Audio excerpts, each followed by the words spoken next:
kuadrat. Kovarian 2, 3, seperti itu. Kalau yang terakhir 4 ya, misalnya. Kalau di sini ada 4, berarti ini kovarian 1, 4. Kovarian 2, 4. Kovarian 4, 3, 4. Kalau di sini ada varian 4 kuadrat. Kalau di sini ada kovarian 41. Kovarian 21. Kovarian 3, 4. Seperti itu. Nah, ini adalah matriks kovarian. Ketika kovarian di sini mereka saling bebas, jadi maka elemennya ini untuk yang tidak saling bebas, tidak saling bebas. Ketika dia saling bebas, maka matriks itu berubah menjadi sebuah matriks identitas varian, yaitu matriks simetris identitas dengan diagonalnya merupakan kolom varian. Lalu selain kolom diagonalnya itu, bukan matriks identitas berarti ya. Oh iya betul, matriks identitas betul. Kan saudara tahu matriks identitas ya. Ketika kita notasikan matriks identitas seperti ini, ya maka itu yang akan muncul itu 1, 1, 0, 0. Jadi diagonal 1. Nah, karena di sini saya berikan simbol varian, maka dia menjadi diagonal varian. Varian. Ini untuk yang kovarian. Lalu sedangkan untuk korelasinya sendiri ya, matriks korelasi sendiri sudah.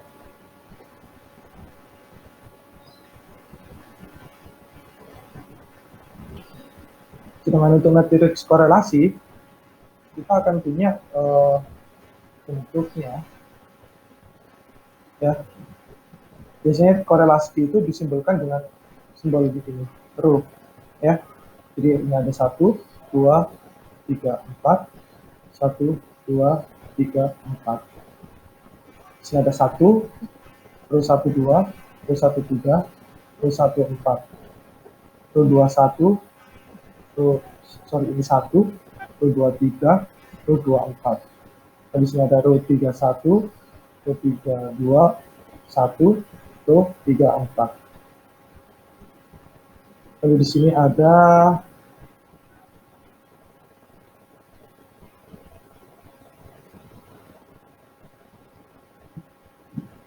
rho 41, rho 42, rho 43, 1. Seperti yang ini informasi tambahan, di mana matriks korelasi itu juga dapat dibentuk oleh matriks kovarian ini yang distandarkan. Jadi matriks korelasi atau A-core itu juga bisa didapatkan dari mu daripada matriks A, X min mu daripada matriks A dibagi dengan sigma. Jadi A-core itu didapatkan dari matriks kovarian yang distandarkan.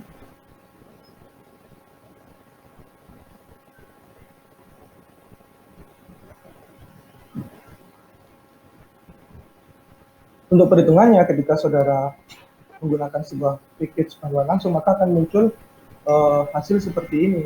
Langsung muncul matriks elemen-elemen yang seperti ini.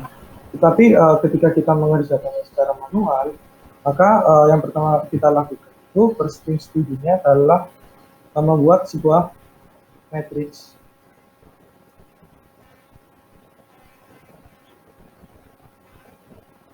Ya, ukuran M kali N atau sesuai dengan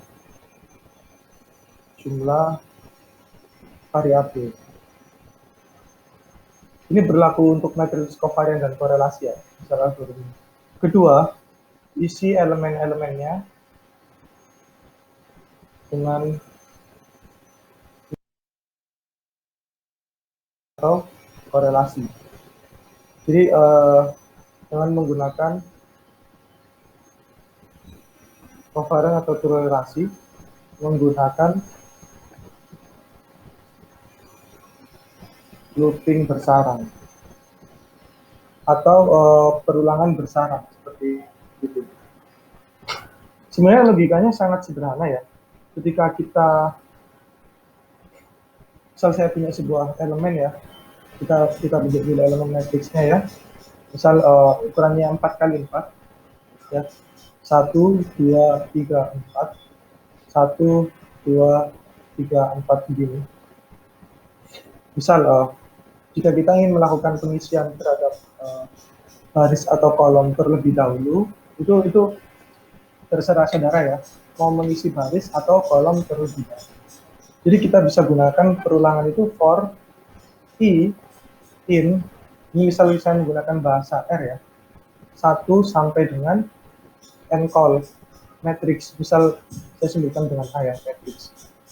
Nah, maka dilakukan perulangan lagi for j in 1 sampai n call ya, karena simetris jadi sama saja. Matriks A juga. Maka yang akan jalan terlebih dahulu adalah J. Ketika I sama dengan 1 dan J sama dengan 1, maka kita akan mengisi elemen ini. Ya. Lalu lanjut. J sama dengan 2, I sama dengan 1.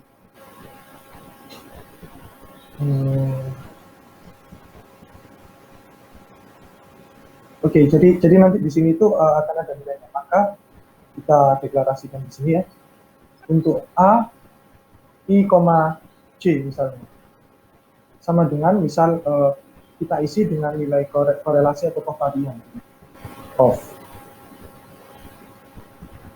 Tentunya korelasi dan kovarian ini merujuk pada korelasi antar variabel yang misal korelasi antara variabel I, J seperti itu.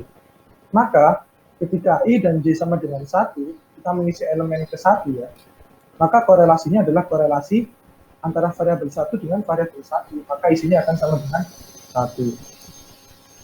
Lalu selanjutnya untuk J sama dengan 2, maka kita akan mengisi elemen yang baris 1 ya, karena di R itu ini baris, ini kolom ya, baris 1.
Oke, saya sudah kembali.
Jadi kita coba membuat sebuah estimasi parameter. Oh, sorry.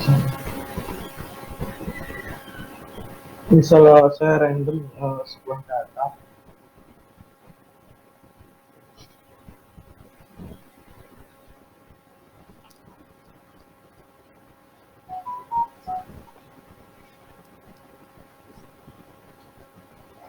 Maaf, sebentar ya.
Sebentar ya.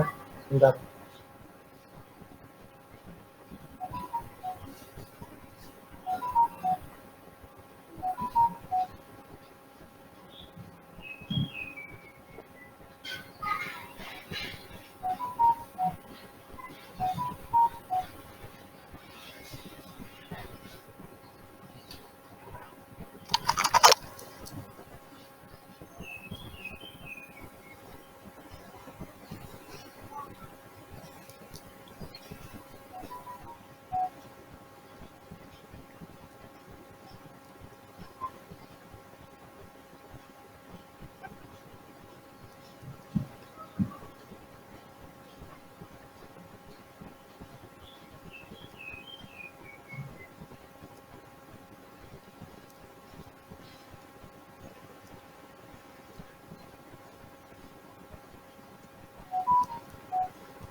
Oke, kita coba hitung. Misal saya punya data simulasi ya, sim data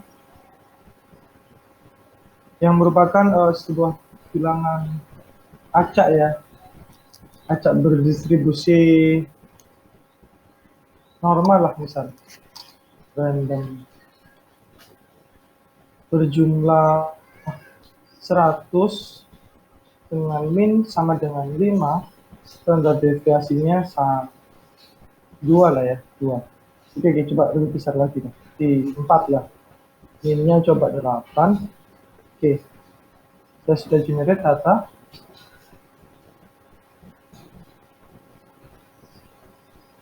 Jika kita lihat di sini datanya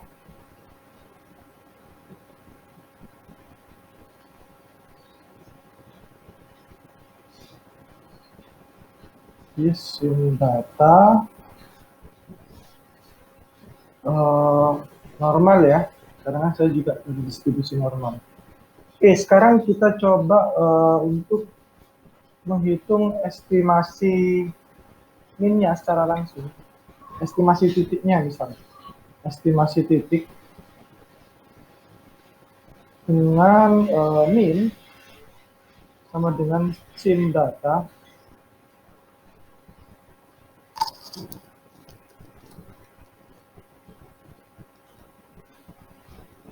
min lalu var dan juga estimasi variansinya.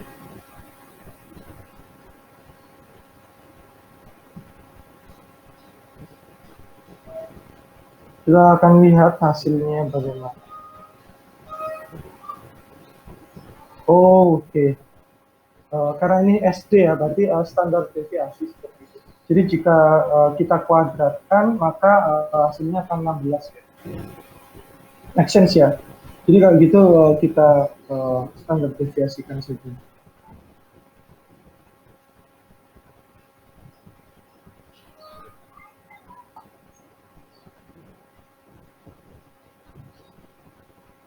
Sebentar ya, masih nge-hang. Suara saya apa terdengar ya? Tes. Halo? Mendengar, Pak.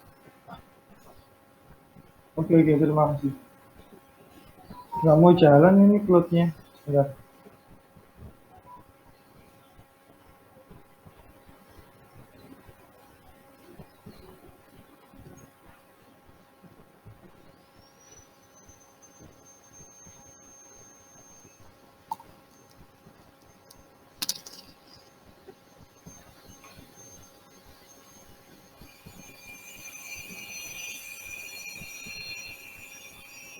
Nah, ini hampir ya, hampir mendekati ya. Jadi kalau kita gunakan estimasi titik, pasti akan ada yang namanya selisih ya, atau sebuah error. Nah, error tersebut pasti akan masuk sebuah margin. Sekarang coba kita hitung dengan cara manual untuk mendapatkan estimasi intervalnya. Misal dengan yang ini ya, kita coba rumus yang kita coba ini ya, new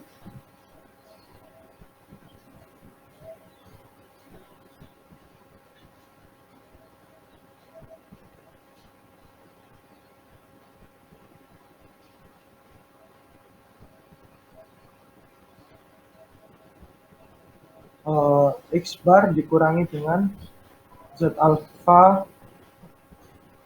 Ini varians diketahui ya, anggap saja variansnya adalah 16 karena SD kuadrat seperti itu.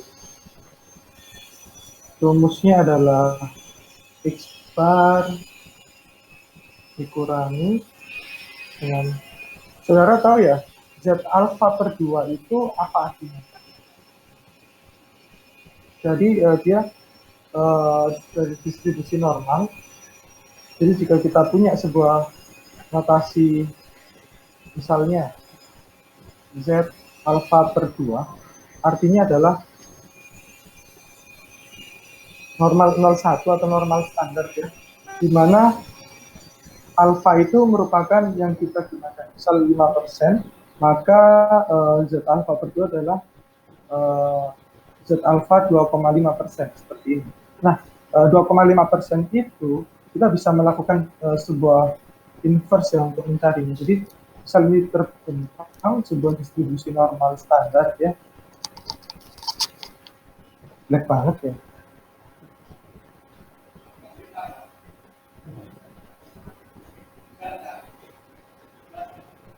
Ya, seperti ini ya, distribusi normal standar. Di mana minnya adalah 0, maka minnya ada di sini, mu sama dengan 0, lalu ini adalah varian seperti itu.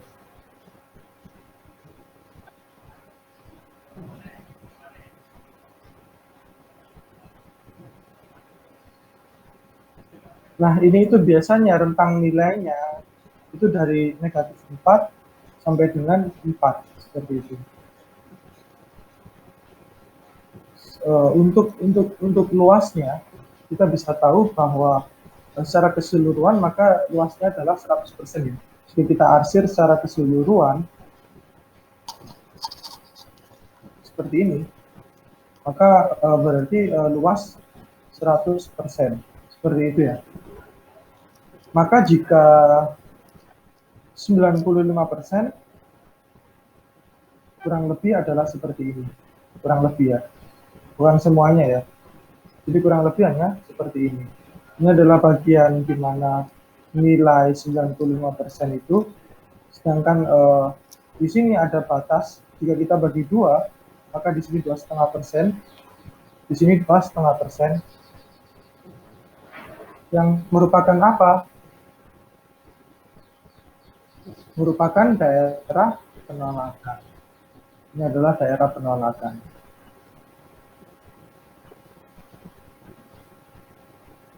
Jadi jika kita inverskan ya, Z2,5 itu sama dengan kita bisa menggunakan nilai daripada, atau kita bisa melihat tabel, atau kita bisa menggunakan R itu dengan menggunakan P norm seperti ini. Misal 0,025 ya, dengan min 0, itu betul ya, sudah benar. Kita akan cek ini. Bukan berarti. Sebentar.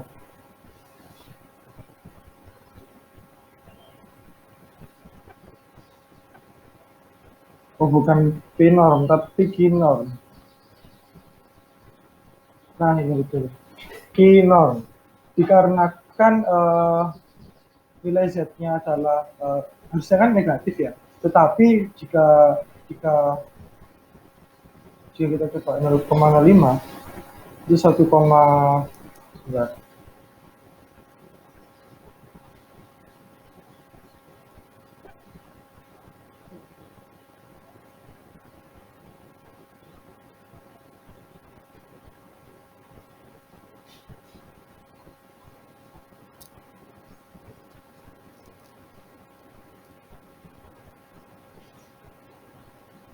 Coba saya cek dulu ya.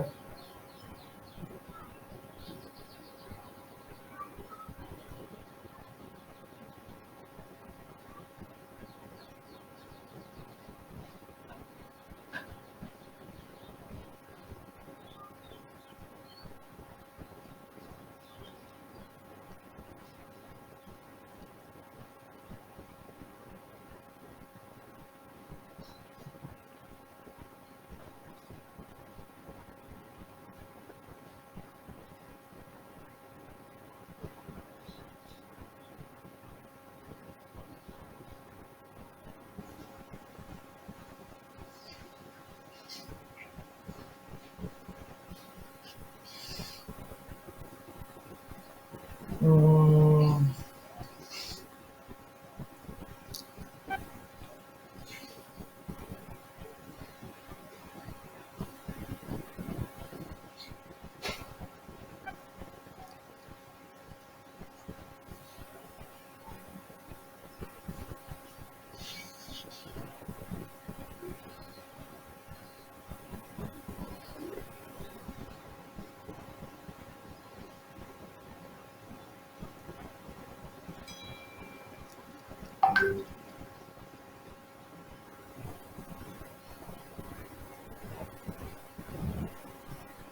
Oke, jadi lower tail-nya kita false kan.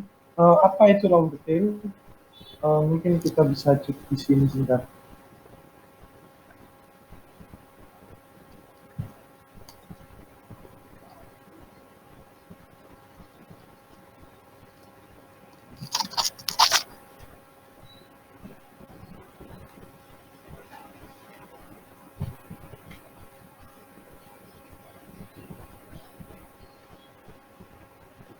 Nah, lower itu untuk ranah yang negatif, jadi kita hanya gunakan upper saja.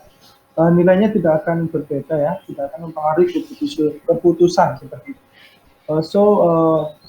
Jadi Z alpha per 2 dengan alpha 5%, maka 0,05 dibagi 2 itu akan menghasilkan nilai 1,96. Saudara paham ya pasti akan hal ini ya. Ya, 1,96. Sehingga kita bisa melakukan substitusi ke dalam nilai ini dengan X bar yang kita miliki adalah 7,6 ya. Sehingga X bar dikurangi dengan Z alpha per 2 dikali dengan standar error. Ini adalah standar error, di mana akar varians per n seperti itu dikali dengan SQRT min X bar ya, min S data, sim data.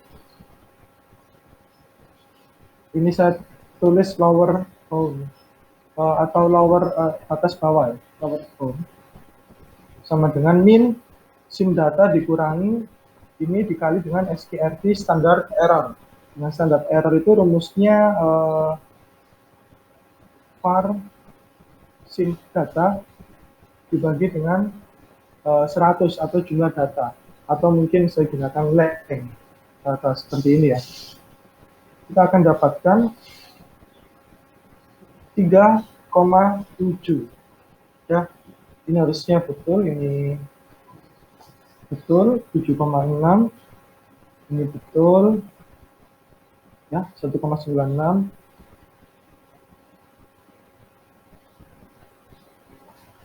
Ini juga betul ya. Varian dari sim data berapa? Sim data itu sorry, ini harusnya 16 ya. Karena asumsi varians diketahui, maka varians 16 sehingga 16 dibagi 100 di akar hasilnya berapa? 0,4 ya. Dan data ini berarti 1.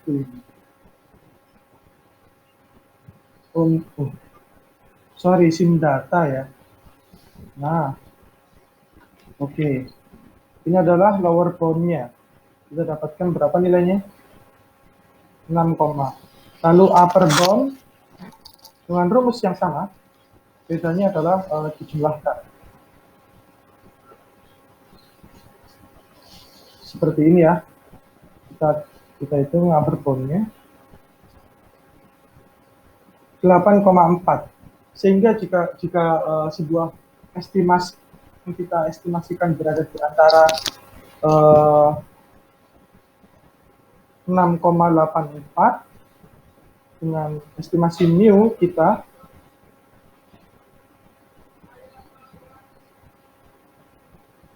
mu 8,4. Nah, seperti ini. Maka estimasi parameter tersebut masih dapat diterima atau masih di dalam ambang batas. Seperti itu. Jadi tadi berapa estimasi titik yang kita dapatkan adalah 7,6 seperti itu ya. Jadi ini 7,6 misalnya, ada di sini 7,6. Berarti ini adalah batas bawah ditambah dengan batas atas. Jadi ketika nanti kita menarik sebuah sampel baru, maksudnya begini, ketika hasil estimasi itu tidak berada di antara batas bawah dan juga batas atas, maka estimasi parameter tersebut bias seperti itu. Dan ini juga yang menjelaskan kenapa hasil quick count itu tidak sama persis dibandingkan dengan perhitungan daripada KPI. Ini yang dinamakan dengan margin of error atau estimasi interval. Sampai sini ada pertanyaan?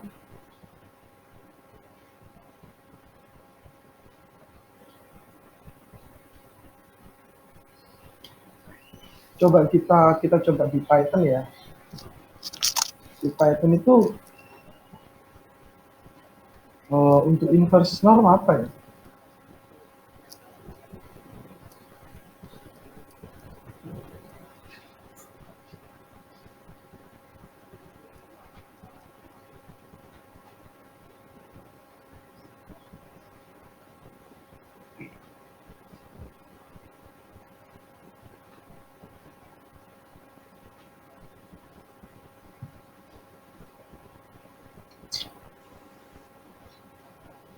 pakai Skype ya, Skype.stats.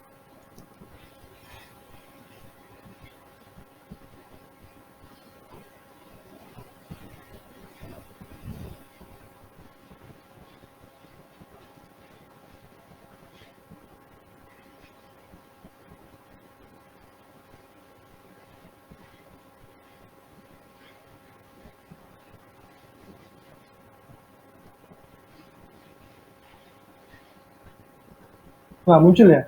Gimana ya caranya biar muncul itu? Kayak metode-metodenya. Oh ini.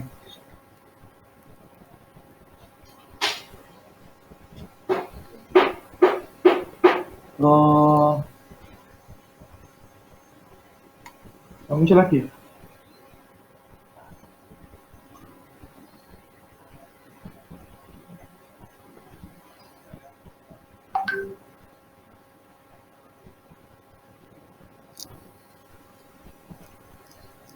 Ada CDF,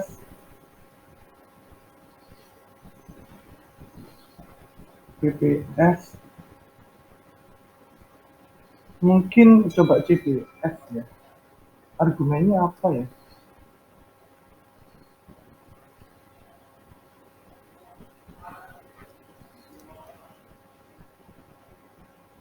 Misal 0,025.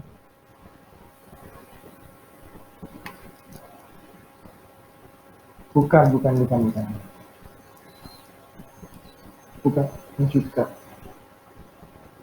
Nah ini, PPF ya berarti ya. Argumen lainnya,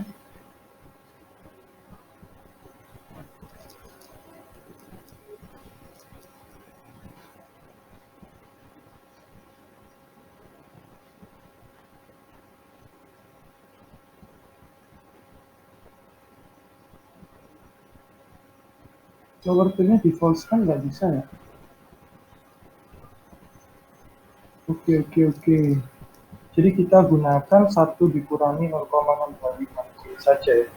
Supaya hasilnya positif. Nah, ini untuk menghitung Z alpha per 2 seperti itu. Maka estimasi parameternya kita bisa hitung, estimasi intervalnya ya.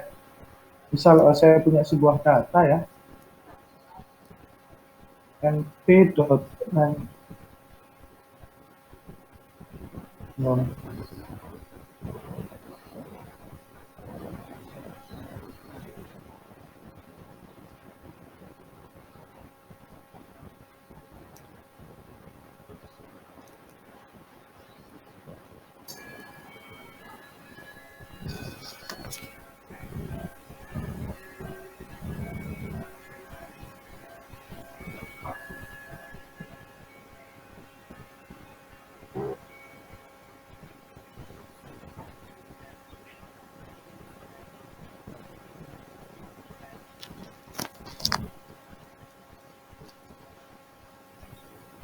bingung.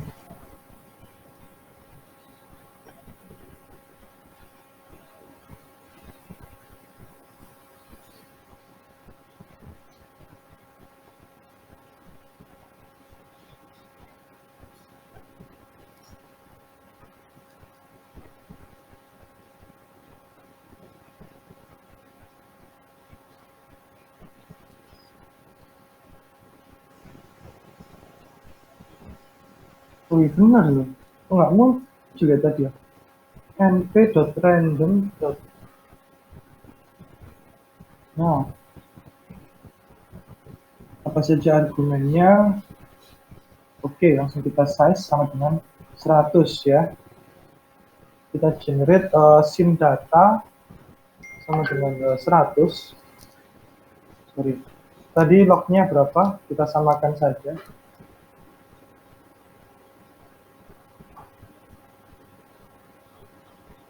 Log sama dengan, log itu min ya. Log sama dengan 8. Scale itu varian sama dengan 4 ya. Jadi variansinya 16. Oke, kita coba hitung sim data info.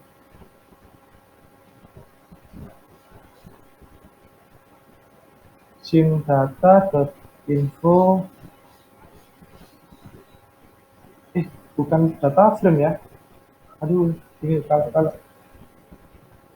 kalau Python ini saya suka bingung. Simdata.min ya kayaknya. Nah ini minnya dot apa? Var ya. Oke, ini variansnya. Jadi kalau kita mau menerapkan rumus tadi dalam Python, maka upper bound sama dengan sim data.min dikurangi dengan norm ppf 1 min 0,025 dikali dengan np.sqrt ya. Ada kah? Nggak ada. Jadi mungkin saya akan saja apa tadi? Var ya. Simdata.var dipangkatkan 1/2 kita bagi dengan learn sim data. Ini untuk upper bound-nya kita cek ya. Upper bound itu error. Oke, sorry.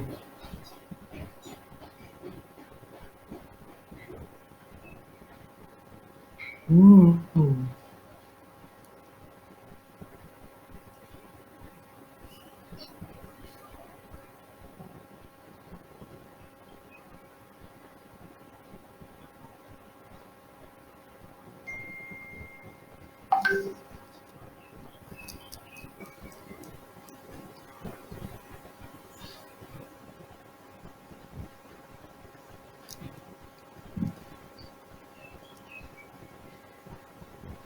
Ini nggak salah ya. Oh, oke. Kita dapatkan ini upper bound-nya.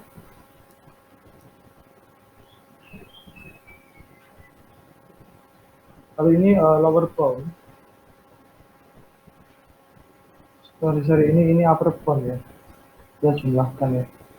Lalu ini lower bound-nya cara yang sama, hanya dikurangkan saja.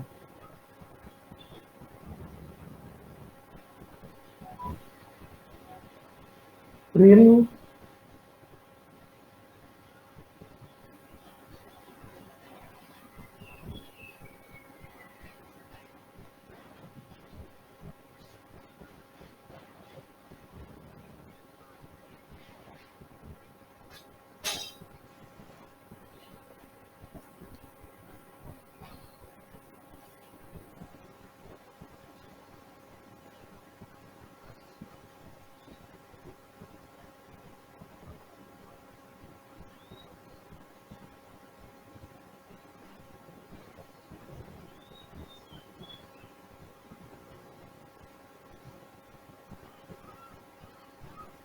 ya ini hasilnya.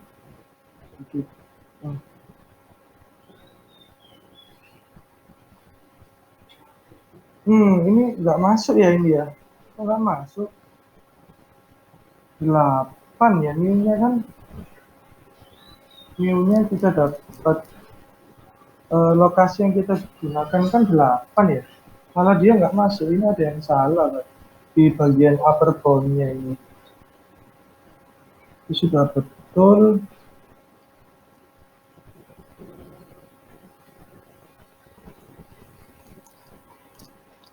Aneh.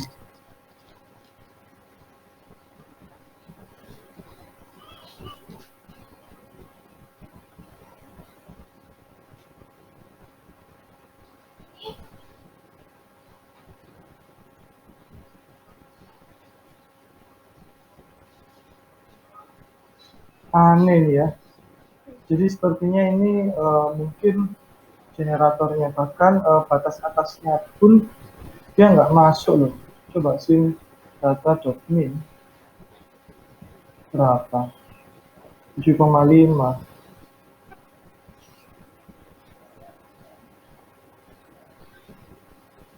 Ya, oke. Jadi memang terkadang ketika kita mengenerate parameter 8 ini ya, kadang itu rata-ratanya bahkan ini berbukti 7,5, bahkan ketika kita hitung dengan margin error 5%, 5% atas 5% bawah, bahkan dia nggak sampai menyentuh lokasi yang harusnya kita generate. Ini bisa jadi bisa jadi riset ya. Jadi penjelasannya itu ada begini saudara, yang dinamakan dengan burn in ya. Jadi dalam sebuah random generator variable atau RGF ya, generator number ya, ketika kita akan mengenerate sebuah bilangan, misal katakanlah ini ada intermezzo ya, saya jelaskan tentang burn in. Jadi ketika kita mengenerate sebuah bilangan dengan RGF-nya misal di Python tadi, misal kita setting lokasi itu 8, lalu scale-nya itu 4 ya, tadi kan seperti itu ya. Nah, sebuah output daripada random generator variable itu tidak langsung stabil, saudara. Jadi akan ada, misal di sini harusnya 8 ya, 8 titik tengahnya.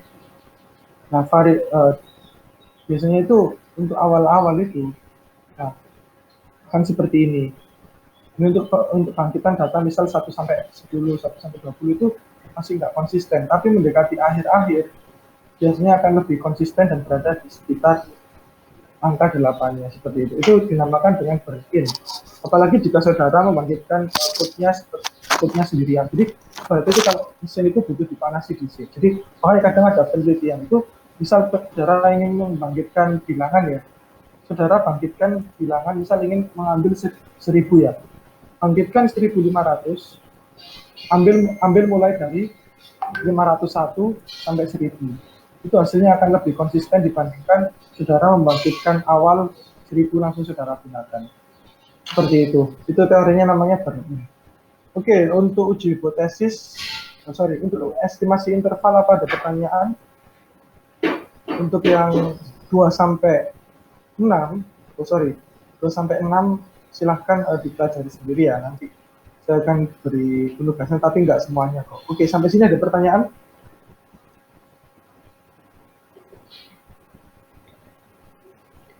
Oke, jika tidak ada, kita lanjut di uji hipotesis ya. Uji hipotesis atau biasa dikenal dalam dunia data scientist-an itu A/B testing. Ada yang pernah dengar ini? A/B testing?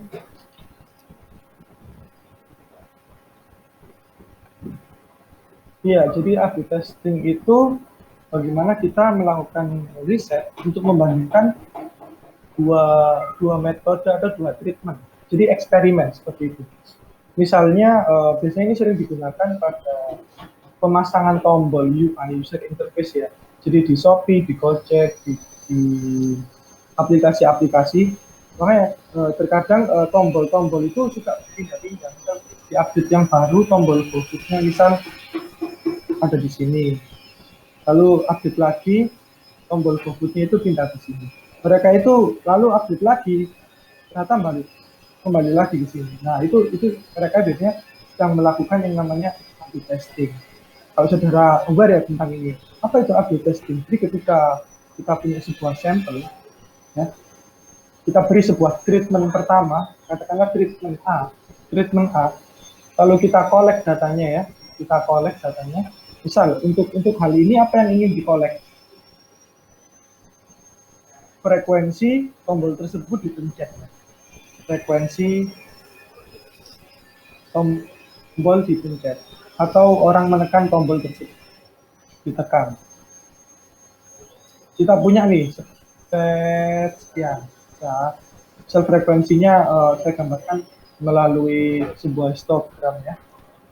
Dan bukan histogram ya. Frekuensi itu kan bisa bar plot ya. Bar plot saja, bar plot. Sel frekuensi tombol dipencet, misal untuk yang treatment A itu segini. Lalu orang UI-nya itu ada ide lain. Coba deh tombolnya kita taruh di sini. Ini dinamakan dengan treatment B. Treatment B. dikolek juga frekuensi datanya. Terkait tombol ditekan, didapatkan treatment B itu atau mungkin ini ya, treatment B atau mungkin nggak terjadi perbedaan yang signifikan seperti itu. Nah, dari sinilah kita bisa melakukan sebuah analisis perbedaan. Apakah dengan tombol ditaruh di sini, dengan tombol ditaruh di sini itu dapat meningkatkan frekuensi untuk dipencet atau mungkin dapat mempengaruhi behavior atau perilaku pengguna seperti itu. Jika tidak ada, biasanya itu ya sudah kita kembalikan lagi ke semula. Jika ternyata B itu meningkat atau ada sebuah perbedaan cukup signifikan, biasanya dipatenkan barang di sini. Maka oleh itu sebuah aplikasi itu pasti akan dinamis. Dia akan berubah seiring berjalannya waktu. Nggak akan saklek ya. Kita bisa lihat Facebook, kita bisa lihat Twitter, kita bisa lihat Instagram. Ya, yang paling menonjol adalah Instagram. Ya. Dan dulu platformnya ya, untuk posting foto, sekarang sudah ada IGTV, ini YouTube. Lalu ada sekarang Reels, ini TikTok ya. Lalu ada apa lagi? Instastory, ini Snapchat. Kan itu yang dinamakan dengan riset ya, bisa disebut dengan A/B testing, salah satunya seperti itu. Nah, dalam bahasa statistika, A/B testing ini disebut dengan uji hipotesis. Jelek sekali ya, kayak nggak menarik gitu ya. Tapi memang inilah dasarnya daripada A/B testing.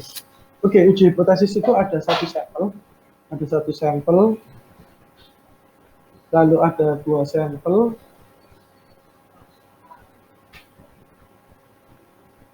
satu populasi ya. 2 populasi, lalu ada K populasi, ini sudah masuk ke dalam analisis covarian. Seperti itu. Nah, pertama kita akan bahas sebuah konsep pengujian hipotesis terlebih dahulu. Saudara sudah pernah dapat pengujian hipotesis?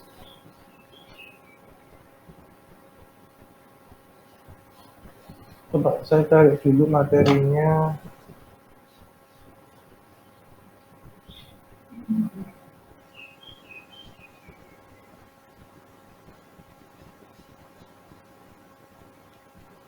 Ini ada di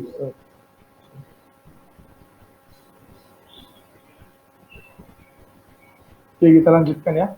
Pengujian hipotesis adalah pengujian terhadap suatu pernyataan dengan menggunakan metode statistik sehingga hasil pengujian tersebut dapat dinyatakan signifikan secara statistik. Ini sudah masuk ranah statistika inferensial. Seperti itu. Nah, dalam menetapkan, sebelum melakukan pengujian hipotesis, kita harus menetapkan terlebih dahulu hipotesis tersebut. Hipotesis adalah pernyataan kebenaran yang masih lemah. Jadi digarisbawahi di sini ada kebenarannya yang masih lemah. Selanjutnya, agar pernyataan pada hipotesis tidak ditemukan lagi, maka dilakukan collecting data, pengumpulan data, dan melakukan pengujian secara statistik. Ya. Dengan melakukan pengujian statistik terhadap hipotesis, kita dapat memutuskan apakah hipotesis dapat diterima atau ditolak, seperti itu. So, at first, kita harus menetapkan hipotesis terlebih dahulu. Misalnya, Mas Ardi mempunyai dugaan bahwa obat sakit kepala merek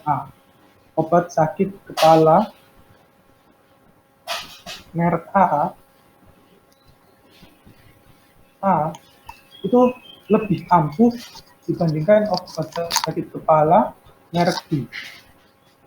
Ini adalah hipotesis Mas Ardi, seperti itu. Ini adalah hipotesis Mas Ardi, sehingga ini yang ingin dibuktikan, yang akan dibuktikan. Lalu bagaimana peletakannya? Dan di sini ada hipotesis nol dan hipotesis alternatif. Hipotesis dibagi menjadi 2 bagian, yaitu hipotesis nol, H0. Hipotesis ini merupakan pernyataan yang akan diuji kebenarannya secara statistik, diartikan bahwa tidak terdapat perbedaan antara karakteristik populasi dan karakteristik sampel. Sedangkan kasus saya ini adalah 2 populasi atau 2 sampel. Secara sederhana, H0 itu merupakan praduga tak bersalah. Asas praduga tak bersalah.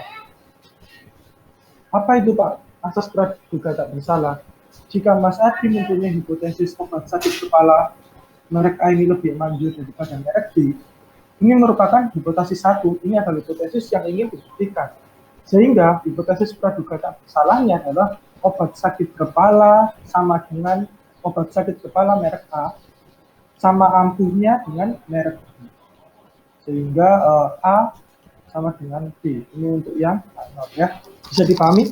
Jadi dalam penentuan sebuah hipotesis, H0 selalu berhubungan dengan asas praduga tak bersalah, di mana saudara tidak bisa membuktikan atau tidak bisa membuat hipotesis tandingannya. Artinya intinya seperti inilah itu. Asas praduga tak bersalah. Sedangkan hipotesis alternatifnya baru di sini saudara ingin membuktikan. Ya, Mas Ardi mempunyai hipotesis ternyata obat sakit kepala A lebih manjur daripada sakit kepala B. Oke, let's do the research. Mari kita lakukan riset, kita kumpulkan, kita survei, kita lakukan eksperimen. Sorry, bukan eksperimen ya. Kita lakukan survei terhadap customer-nya, seperti itu. Itulah dimaksud dengan pengumpulan data. Lalu kita analisis dengan sebuah analisis statistik ya, macam-macam nanti. Jika hasilnya memenuhi dan signifikan, maka H0 ditolak. Yang berarti H1 terbukti. Jika H0 ditolak, jika H0 gagal tolak, jadi hanya ada dua tipe, H0 ditolak atau gagal tolak. Tidak ada istilah H1 diterima. Sekali lagi saya ulangi, tidak ada istilah H1 diterima. Yang ada adalah H0 gagal tolak. Tahu perbedaannya ya? Karena saudara itu bukan membuktikan H1 diterima atau tidak, tetapi untuk membuktikan bahwasanya hipotesis praduga tak bersalah itu tadi ditolak atau gagal tolak, seperti itu. Dengan cara melakukan pengumpulan data. Apa yang terjadi jika gagal tolak? Maka data yang dikumpulkan kurang banyak.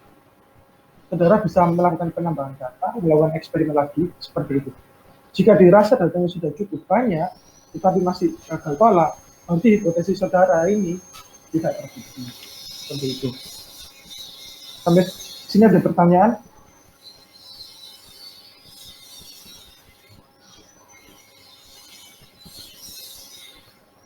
Dan pengujian hipotesis ini sangat sering digunakan dalam e-commerce, seperti tadi yang sudah saya jelaskan. Lalu dalam keputusan bisnis, seperti itu ya. Hipotesis terbagi dalam 3 jenis, yaitu deskriptif, pernyataan yang menyebutkan bahwa nilai populasi sama dengan nilai tertentu. Oke, jadi ini tidak membandingkan dengan suatu populasi lain atau sampel lain. Hipotesis komparatif, contohnya yang nomor 2, yang saya contohkan tadi ini adalah hipotesis komparatif ya. Sedangkan deskriptif itu misalnya Mas Zahi punya hipotesa bahwa rata-rata tinggi badan mahasiswa data semester 3 itu lebih dari 170 cm, seperti itu.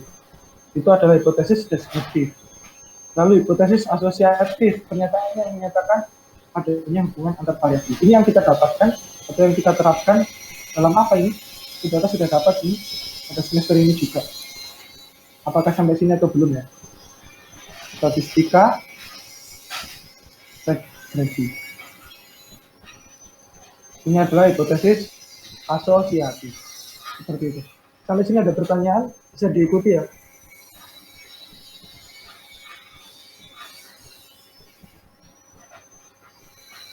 Oke, saya lanjutkan. 2. Menentukan kriteria pengujian. Ada satu arah, ada 2 arah. Biasanya satu arah itu sama dengan lawannya tidak sama dengan. Sedangkan satu arah, ini 2 arah. Sedangkan satu arah itu sama dengan lawannya itu bisa lebih dari atau kurang dari.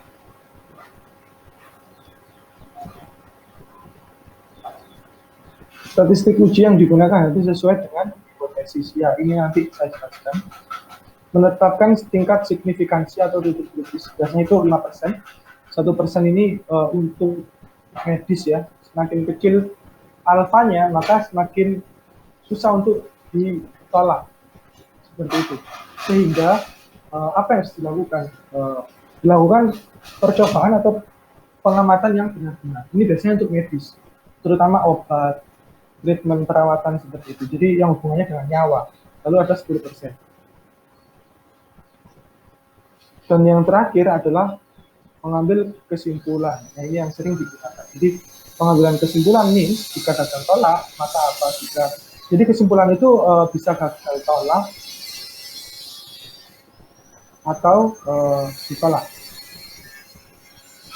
Dan dilanjutkan dengan kalimat misal gagal tolak. Ternyata gagal tolak H0 yang berarti obat A sama manjurnya dengan obat B. Ini kesimpulan itu harus seperti ini, harus ada kalimat deskriptif dan informatif seperti itu. Untuk konsep pengujian hipotesis, apa ada pertanyaan?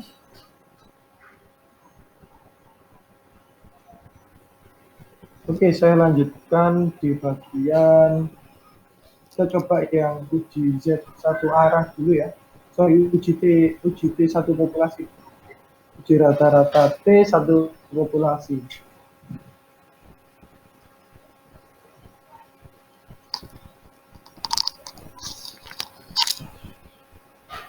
Ya, di sini ada hipotesis uji dua arah. H1 sama dengan H0 mu sama dengan mu 0. Ini karena satu populasi ya, kita masuknya dalam ranah bentar.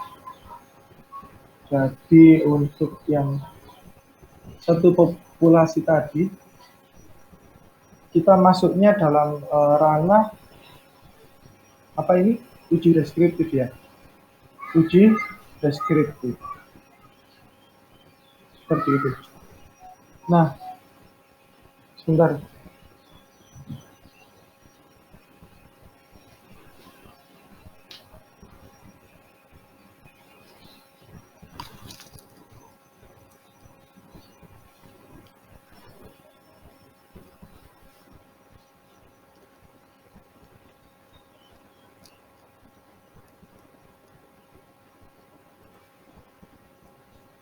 Dengan X bar dikurangi mu 0 S per akar N.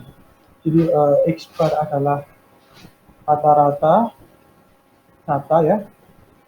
Mu 0 rata-rata dugaan. Lalu S adalah standar deviasi di N jumlah data. Titik kritis apa ini? Menolak H0 atau tidak menolak H0. Titik kritis untuk uji dua arah yaitu ini harusnya nilai mutlak saja cukup.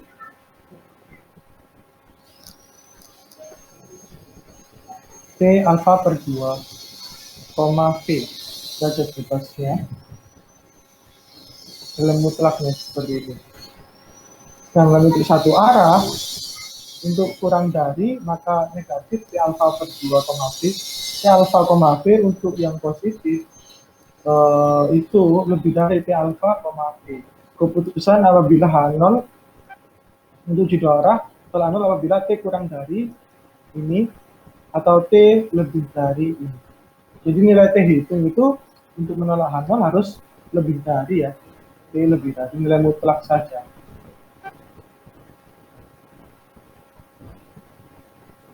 Seperti ini.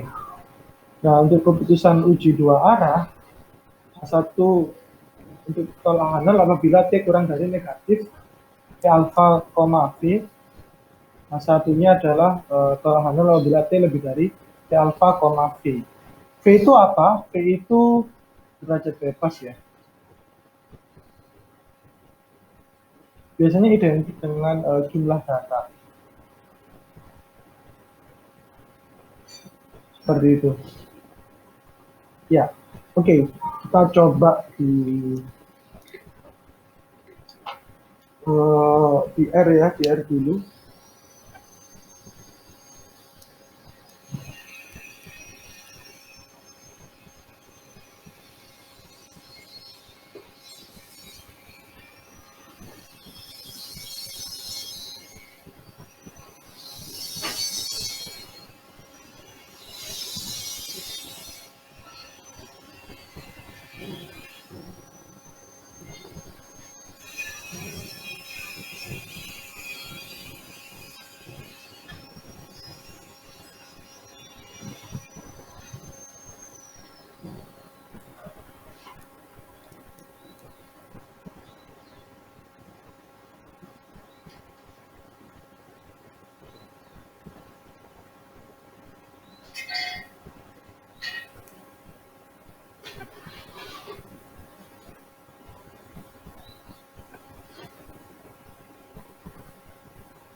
Oke, misal SIM data saya bangkitkan dari random universe sebanyak 20 saja ya.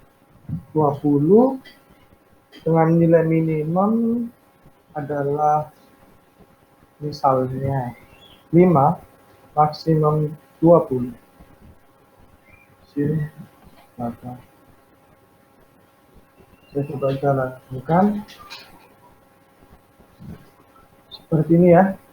Sekarang saya mempunyai sebuah dugaan bahwasanya nilai rata-rata dari SIM data itu lebih dari 18 seperti itu. Jadi saya new 0 sama dengan 18. Maka kita bisa lakukan pengujian.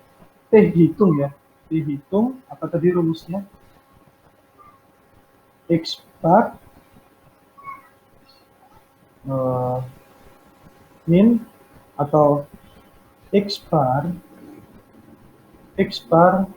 dikurangi dengan new 0 dibagi dengan standar error ya, standar deviasi, standar error, SE ya, saya langsung SE, saya singkat saja SE. Seperti ini ya, X bar sama dengan min dari SIM data, lalu standar error sendiri merupakan SKRT daripada SD daripada SIM data dibagi dengan SKRT N ya, begini ya. Oke, lalu kita sudah punya T hitungnya di sini. Selanjutnya kita akan menentukan titik kritis, titik kritis ya, atau T kritis. T kritis misal saya deklarasikan 0,05 sehingga kita akan punya untuk ini alfa dulu ya, alfa 0,05 sehingga titik kritisnya kita punya, misal ini uji dua arah, kita punya IT 0,05 per 2 lower tail pole.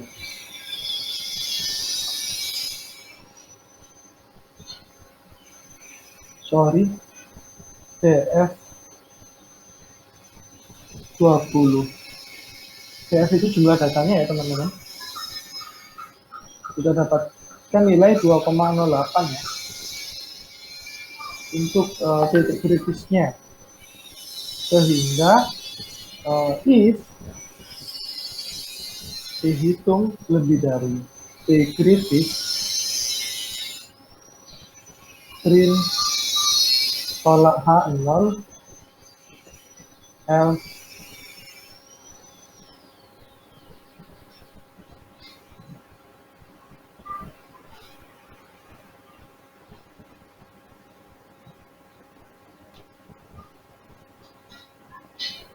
begini saja ya, kita gunakan langsung if else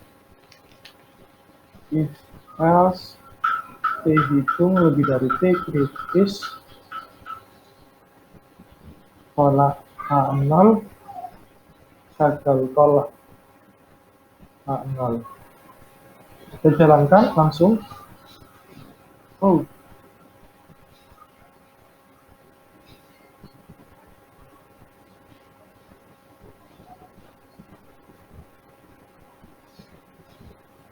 Ternyata gagal tolak H0 seperti itu. Jadi ini adalah bagaimana kita membuat sebuah uji hipotesis. Kenapa gagal tolak H0? Coba kita cek X bar-nya ya. Ternyata hanya 13. Oke, seperti itu. Sedangkan juga kita setting di sini 12.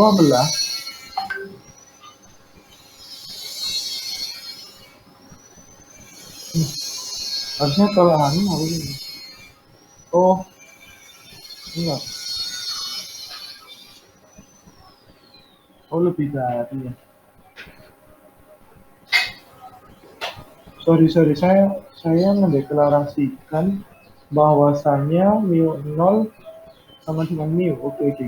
Berarti harusnya coba 13. Oh iya, betul ya, gagal tolak ya. Karena sama dengan. Jadi kalau mau dia tolakan 0, lebih besar. Misal 27, berarti ada yang salah sama programnya. Bentar ya.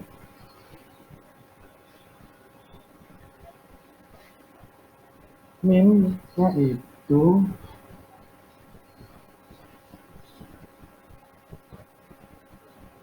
SE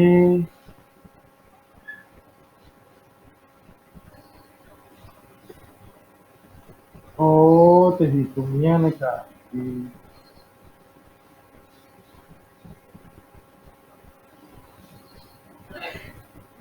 Kok bisa begini?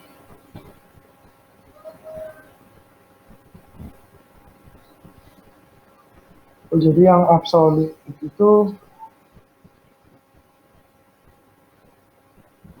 sorry, yang absolut itu nilai ini berapa ya? Absolut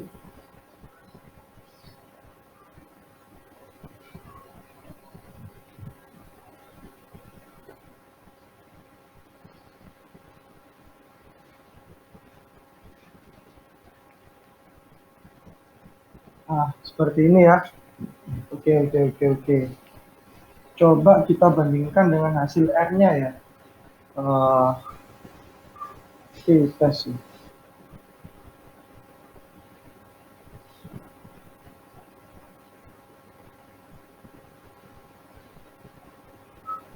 Oke, tes sim data.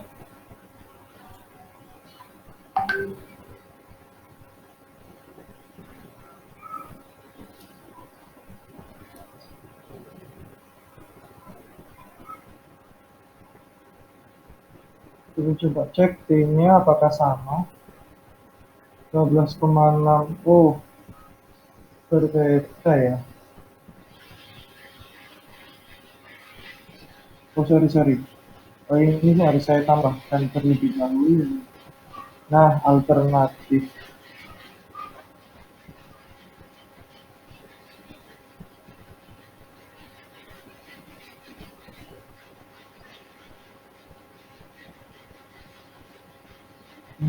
Kita coba two-sided ya. Two-sided. Lalu dengan mu yang ingin kita buktikan adalah 27. Wait.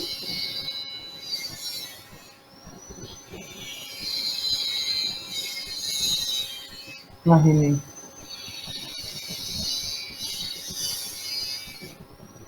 Oke. Jadi jadi begini teman-teman. Konsep derajat bebas ya. Jadi saya mau menekankan, saya ada kesalahan. Jadi DF-nya di sini dideteksi dengan 19, jadi bukan 20 ya. Jadi untuk rumus yang ini, P derajat bebasnya itu adalah biasanya cenderung dengan N-1, seperti itu. Ini adalah derajat bebas. Kenapa N-1? Karena misal kita punya 3 data, misal 1, 2, 3, kebebasan memilih itu hanya sampai N-1. Setelah N-1, kamu hanya bisa memilih satu nilai. Paham ya? Jadi misal untuk pengambilan yang pertama, saudara bebas pilih antara 1, 2, atau 3. Misal terpilih 1, lalu tinggal 2 sama 3. Saudara masih bebas pilih lagi. 2 sama 3 pilih yang mana. Tetapi ketika sudah sisa 1, saudara tidak bisa bebas memilih. Dan hanya ada satu pilihan, yaitu 3. Misal seperti itu. Maka dari itu, untuk derajat bebas dari sebuah yang melambangkan sebuah data itu rata-rata adalah N-1 seperti itu. Ada pertanyaan? Nah ini maka untuk hasilnya betul ya, hitungnya kita mendapatkan nilai yang sama, tetapi karena saya absolutkan dan saya bandingkan langsung dengan nilai P-nya. Di sini dia menggunakan P-value ya. Jadi tidak menggunakan P hitung seperti itu. Saya rasa P kritisnya ini sudah benar. Oke, sampai sini ada pertanyaan? Bisa dipahami ya?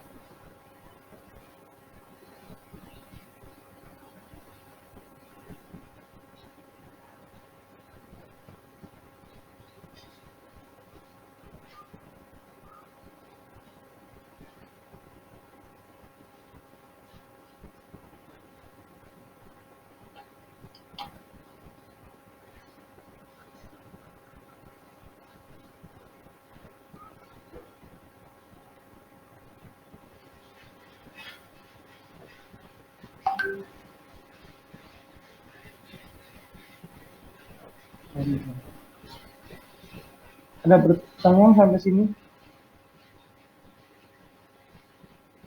Saya permisi menanya, Pak. Oke, silakan. Untuk materi-materi yang disampaikan tadi itu nanti bakal di share atau iya. Nanti saya sertakan sumbernya juga. Oke. Tolong diingatkan saja ya, sama yang minggu lalu terkait cara-cara juga. Saya itu kebanyakan ngajar juga. Mohon maaf ya, nanti saya share semua. Baik, Pak. Terima kasih. Apakah ada pertanyaan yang lain? Enak saya masukkan RAR atau satu-satu uploadnya? Saya jadikan satu di RAR gitu ya. Bebas sih, Pak. Oke. Sampean aja.